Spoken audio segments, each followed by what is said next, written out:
श्री जी बिल्कुल नहीं, बाकू गिरन तो अपने आप संभलेगा, तुम बिल्कुल मत जाओ। अरे तुम कैसे हो बेचारो, गिर बीमार हो, लग जाएगी वाकई। दोनों में ऐसी बात चल रही, इतने में सूरदास जी गिर गए गड्ढा में।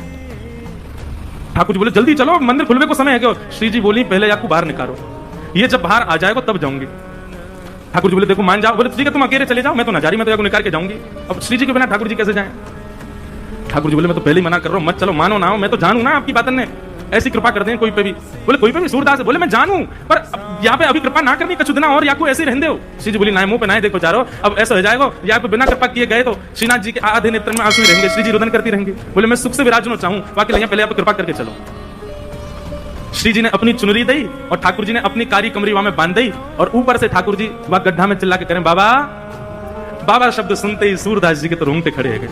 बोले जो कौन बोल रहा है? अरे कौन है भैया? अरे बाबा मैं हूं, यहीं पास के गांव का हूं, गोपाल। बोले अच्छा भैया कहा कह रहे हो? बोले आप गिर गए हो, मैंने आपकी मदद करता हूं, बाहर आ जाओ। सूरदास जी बोले कैसे आऊंगा बाहर भैया, मैं तो बहुत गहरो गिर गए हो। ठाकुर जी बोले मैंने अपना पटका डाल दिया बाबा, बाकू पकड़ लियो, पकड़ के ऊपर आ जाओ।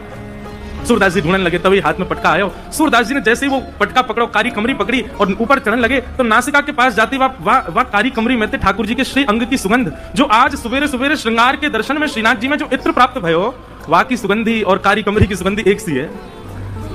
सूरदास जी बोले जे सुगंधी तो सुबह सुबह गोसाई जी ने दी मुझे श्रृंगार के बाद, यह पटका में तो कैसे आ रही है? सूरदास जी के मन में संशय नहीं आया कि कोई और होगा, तुरंत विश्वास प्रकट हो गया श्याम सुंदर ही है।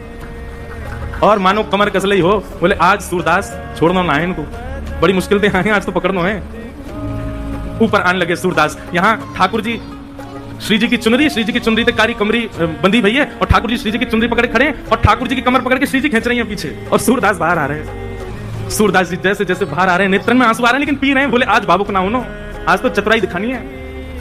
और जैसे ही महाराज सूरदास जी निकल के बाहर आए, जानबूझ के सूरदास जी ने ऐसा नाटक किया कि मानो गिर गए हों, और जोर से आगे की तरफ गिरवे को भय, ठाकुर जी तो पीछे हट गए, श्री जी वहीं रह गए, जो श्री जी के चरण में जाके गिरे, सोई चरण पकड़ लिए सूरदास जी ने। अब सूरदास जी के हाथ में जैसे श्री जी के चरण आए, ठाकुर जी ने श्री जी को हाथ पकड़ो, जोर से बोले पीछे हटो। अब पीछे श्री जी हटी तो श्री जी के पामन को नूपुर सूरदास जी के हाथ में रह गए। सूरदास जी ने चुपचाप छुपाई के यहीं दल लियो। ठाकुर जी बोले श्री जी जल्दी चलो, मंदिर खुलवा रहा हूं, गोसाई जी अभी मंदिर खोल देंगे। श्री जी चलन लगी तो बोली जय जय, मेरे एक नूपुर की ध्वनि ना आ रही, कहीं गिर को दिखे। ठाकुर जी बोले दूसरा दिलवा दूंगा, अब चलो जल्दी। श्री जी बोली ना मुझको तो वही चाहिए। ठाकुर जी बोले यही मारे ना लेके आ रहा हूं आपको। अब पीछे मुड़ के देखिए तो सूरदास जी वह नूपुर को ऐसे कान से लगा करके वह की ध्वनि सुन रहे हैं, देख तो सके ना है, वह की कोमलता को अनुभव कर रहे हैं। वह बाबा के पास में जय जय वहीं चलो।